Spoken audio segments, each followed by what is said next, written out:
Assalamualaikum warahmatullahi wabarakatuh.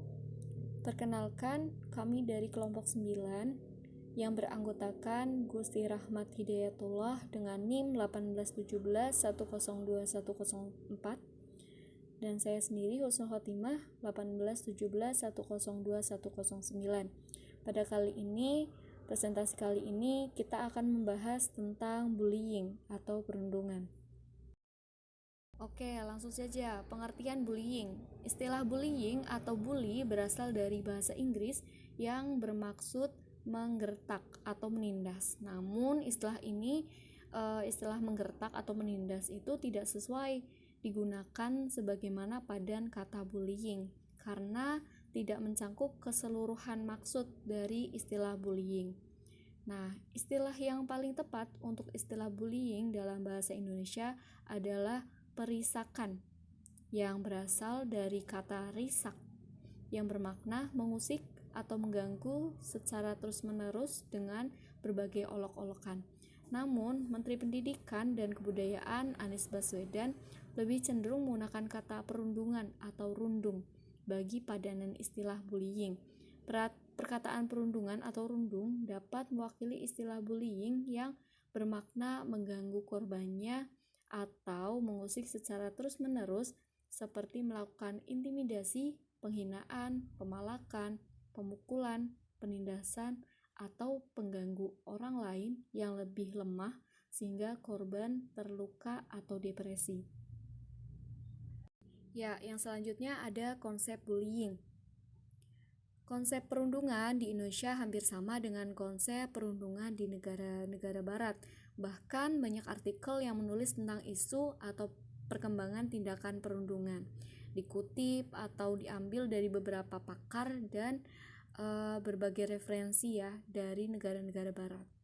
Dalam buku yang berjudul Pencegahan Kekerasan Terhadap Anak di Lingkungan Pendidikan menyebutkan bahwa bullying ini merupakan perilaku agresif dan menekan dari seseorang yang lebih dominan terhadap orang yang lemah, di mana seorang siswa atau lebih itu secara terus-menerus melakukan tindakan yang menyebabkan siswa lain itu menderita.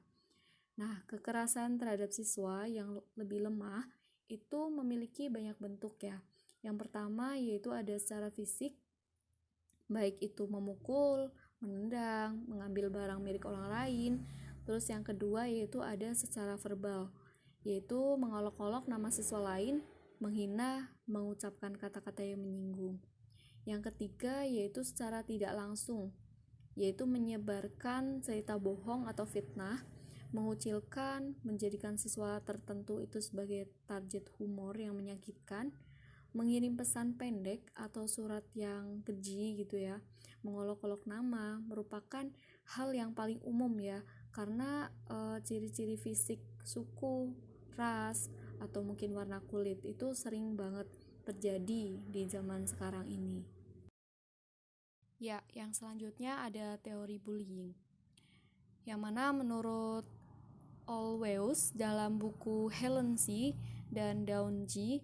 Menyatakan bahwa bullying ini sebagai perilaku agresif di mana pelaku kejahatan menggunakan dirinya sendiri atau benda untuk menimbulkan suatu cedera serius dan membuat tidak nyaman pada orang lain.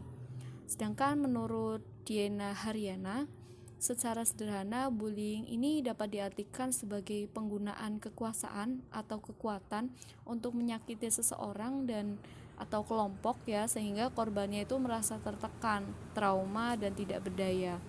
Nah, maksud dari kekuasaan dan kekuatan di sini yaitu artinya orang-orang yang memungkiri untuk melakukan tindakan bullying karena adanya suatu wewenang atau dapat juga disebut dengan orang yang berkuasa.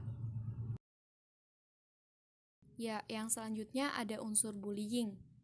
Menurut Diana Haryana yang termasuk ke dalam unsur-unsur perundungan atau bullying, yang pertama yaitu ada pelaku. Yang pastinya ada pelaku ya, pelaku bullying. Ini umumnya seorang anak yang memiliki kekuatan dan kekuasaan di atas korbannya. Nah, pelaku bullying ini umumnya temperamental, kuat, dan berfisik yang besar gitu. Yang selanjutnya ada korban bullying, di mana korban bullying ini biasanya memiliki fisik yang kecil dan siswa yang rendah kepercayaan dirinya. Dan yang ketiga yaitu ada saksi bullying. Saksi bullying ini biasanya berperan serta dengan dua cara, yaitu mendukung pelaku bullying yang menyakiti atau menyuraki, atau diam dan bersifat acuh, seperti itu. Yang selanjutnya ada bentuk bullying. Menurut Sullivan, seperti yang dikutip dalam Poni Retno Astuti, menggolongkan dua bentuk bullying sebagai berikut. Yang pertama yaitu ada fisik.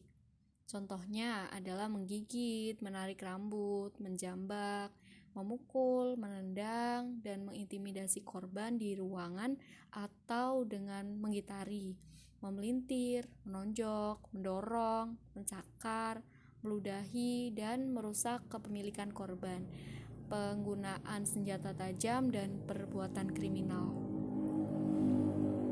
Yang kedua yaitu ada non-fisik. Nah, non-fisik ini juga dibagi menjadi dua, yaitu verbal dan non-verbal. Verbalnya sendiri itu contohnya seperti panggilan ya, panggilan telepon yang meledak gitu, pemalakan, pemerasan, mengancam, menghasut, perkataan kotor, berkata menekan, dan menyebarluaskan kejelekan korban atau menyebar aib korban gitu kan. Nah, yang kedua yaitu ada non-verbal. Dalam kategori non-verbal ini dibedakan lagi menjadi dua, yaitu tidak langsung dan langsung. Yang tidak langsung contohnya memanipulasi pertemanan, mengasingkan, tidak mengikut sertakan, mengirim pesan menghasut dan curang.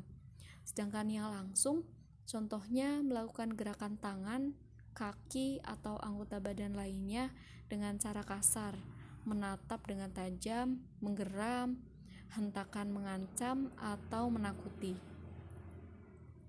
Yang ketiga yaitu psikologis, seperti mengintimidasi, mengancam, diskriminasi, dan lain sebagainya. Dan yang terakhir ada cyberbullying, yaitu dilakukan dengan menggunakan perantara media sosial ya, atau perangkat mobile, teknologi informasi dan komunikasi dengan tujuan untuk mempermalukan orang lain. Biasanya nih netizen gitu kan ya. Ya, yang selanjutnya ada ciri-ciri perilaku bullying. Adapun ciri-ciri pelaku bullying antara lain yang pertama yaitu ada hidupnya berkelompok dan menguasai kehidupan sosial siswa di sekolah. Itu misal seseorang yang berkelompok biasanya kalau di sekolah tuh geng-geng kayak gitu kan ya. Yang kedua yaitu menempatkan diri di tempat tertentu di sekolah dan sekitarnya. Biasanya nih yang geng-geng itu pasti ada tempat-tempat markas tertentu atau mungkin tempat-tempat tertentu yang dijadikan sebagai tempat nongkrong biasanya kayak gitu. Yang ketiga yaitu seorang yang dikategorikan populer di sekolah. Biasanya nih anak-anak yang pelaku bullying ini terkenal di sekolah, entah itu terkenal nakalnya atau memang terkenal sisi buruknya seperti itu.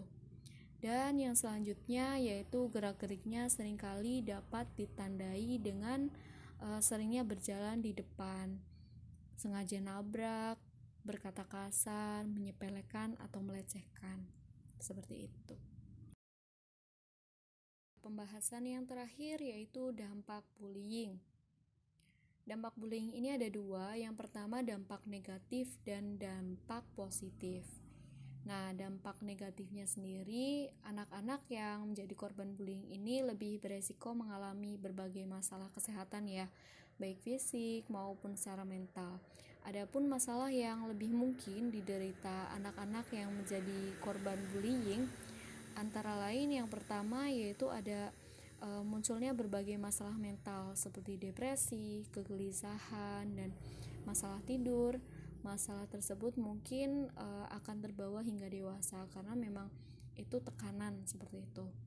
Dan yang kedua yaitu ada keluhan kesehatan fisik seperti sakit kepala, sakit perut, dan ketegangan otot. Biasanya ini kesehatan fisik ini dikeluhkan pada korban-korban yang memang secara langsung mendapatkan bullying secara fisik ya, seperti dipukul kayak gitu. Nah, yang ketiga ada rasa tidak aman saat berada di lingkungan sekolah karena memang takut gitu ya sama anak-anak yang sudah sering bully, jadinya adalah rasa takut, terbentuklah rasa takut gitu oleh anak tersebut. Terus yang keempat yaitu ada penurunan semangat belajar dan prestasi akademik. Karena memang ada tekanan dari orang-orang yang sering bully, pasti semangat belajarnya menurun seperti itu. Nah, yang terakhir yaitu ada dalam kasus yang cukup langka, anak-anak korban bullying akan menunjukkan sifat kekerasan. Karena mungkin dia selalu tertekan, makanya dia ini jarang sekali ada anak-anak yang mencoba untuk dampaknya memberontak kayak gitu, memberontak dan menunjukkan sifat kekerasan. Yang selanjutnya yaitu dampak positif. Di samping dampak negatif, bullying juga mendorong munculnya berbagai perkembangan positif bagi anak-anak yang menjadi korban bullying. Nah, anak-anak korban bullying ini cenderung akan lebih kuat dan tegar dalam menghadapi suatu masalah karena memang sudah sering dibully dan itu menjadi pembelajaran untuk kedepannya. Jadi dia lebih kuat kayak gitu dalam menghadapi masalah. Terus yang kedua yaitu ada termotivasi untuk menunjukkan potensi mereka agar tidak direndahkan. Biasanya anak-anak yang terkena bully ini mungkin karena emang tidak pintar atau memang dianggap tidak memiliki potensi, akhirnya anak-anak ini setelah dibully mereka termotivasi nih untuk menunjukkan, wah aku nih punya potensi loh kayak gitu. Nah, yang terakhir yaitu terdorong untuk berintrospeksi diri. Ya, slide terakhir adalah kata terima kasih. Ya, terima kasih kepada teman-teman yang sudah menyimak dari awal video. Jangan lupa like and subscribe dan jangan lupa juga komen ya. Mungkin itu saja pemaparan materi dari kami tentang bullying. Mohon maaf apabila ada salah-salah kata. Kami undur diri. Terima kasih. Wassalamualaikum warahmatullahi wabarakatuh.